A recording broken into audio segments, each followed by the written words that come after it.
புரிஞ்சுக்கணும். சார் நான் எந்த கடவுள், நீ எந்த கடவுள் கூப்பிடுறையோ, உனக்கு எந்த மார்க்கம் விதிக்கப்பட்டதோ அந்த மார்க்கத்துல போ, தப்பே இல்லை சார்.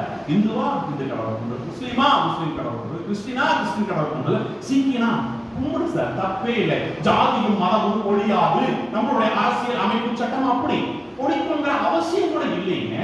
அவங்க மார்க்கத்துல அவங்க சந்தோஷம். எல்லா மதம் என்ன சொல்றது? அன்பா இருக்கு, பிரியமா இருக்கு, சந்தோஷமா இருக்கு, அடுத்தவங்களுக்கு துன்பம் செய்யாத, இதைத்தானே எல்லாமே சொல்கிறது.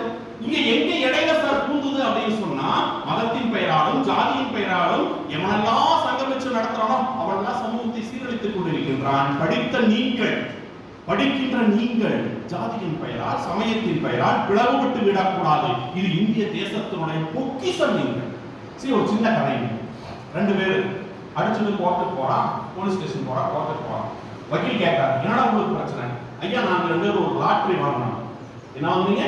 லாட்டரி வாங்கினோம். விழுந்துதான்? இல்ல சார் விழுல. லாட்டரி வைக்க வரும்போது அவ கேட்டா, ஏன்னா லாட்டரி 1 கோடி விழுந்தா நீ என்னடா செய்வீங்க? நான் 5 ஏக்கர் பச்சு பசேல்னு வாங்குவோம்னா முதலாவது ஆள்.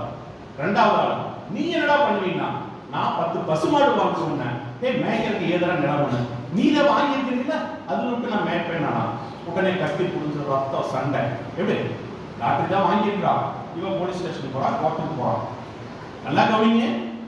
வாங்காத காடு மேயாத மாடு, வாங்காத காடு மேயாத காட்டுக்கு மனிதர்கள் அடித்துக் கொள்வது போல் பார்க்காத கடவுளுக்கும் போகாத சங்கத்திற்கும் நாம் ஏன் அடித்துக் கொள்ள வேண்டும்?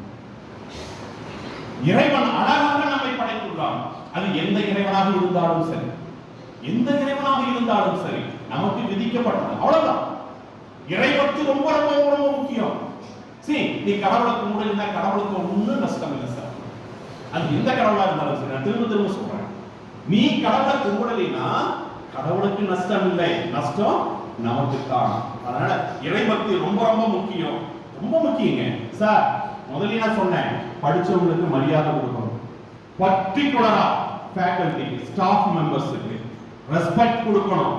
நான் காலார கேட்டிருக்கிறேன், அவன் போறான் பாரு, அவன் கிடக்குறான், அவன் கிடக்குற சாதாரணமாக வாங்கி வருகிறது. அவனெல்லாம் எனக்கு தெரிஞ்சு எவ்வளவுமே நல்லதாக இல்லை. அப்படிலாம் சொல்லவே கூடாது சார்.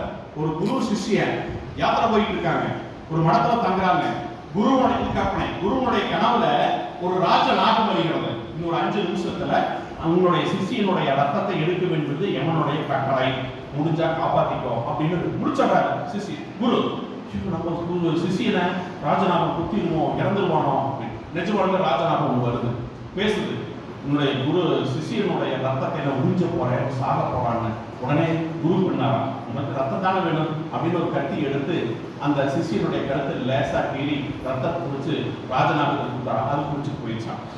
அவரு பச்சை எல்லாம் வச்சு ஒரு கட்டு போட்டு படிச்சிட்டாரு. காலையில் எழுந்திருக்கிறான், அவன் பாட்டுக்கு அவன் வேலை செய்யறான், பல்லு விளக்குறான், குளிக்கிறான், வர்றான் போறான். இவருக்கு பொறுக்கல, என்னடா கழுத்துல கட்டு, உனக்கு தெரியாதா? தெரியும் குருவே. என்னடா தெரியும்? ராஜநாகம் வந்ததும் எனக்கு தெரியும், நீ கத்தி எடுத்து கிழித்ததும் தெரியும், பச்சளையை பிசைந்ததும் தெரியும், பிழைந்த பச்சளையை கழுத்தில் வைத்து கட்டியதும் தெரியும். எப்படா ஏன்டா ஒண்ணுமே சொல்லல? அப்ப அவன் சொல்றான், கேளுங்க, தட் இஸ் த அதுதான் டீச்சர்ஸோட ரோல். அப்ப அவன் சொல்றான் பாருங்க, என் குரு எனக்கு எது செய்தாலும் என் நன்மைக்குத்தான் செய்வார் என்பது எனக்கு தெரியும். நான் கண்டிப்பாக ஒரு டீச்சர், ஒரு நல்ல டீச்சரா இருக்கிறவங்க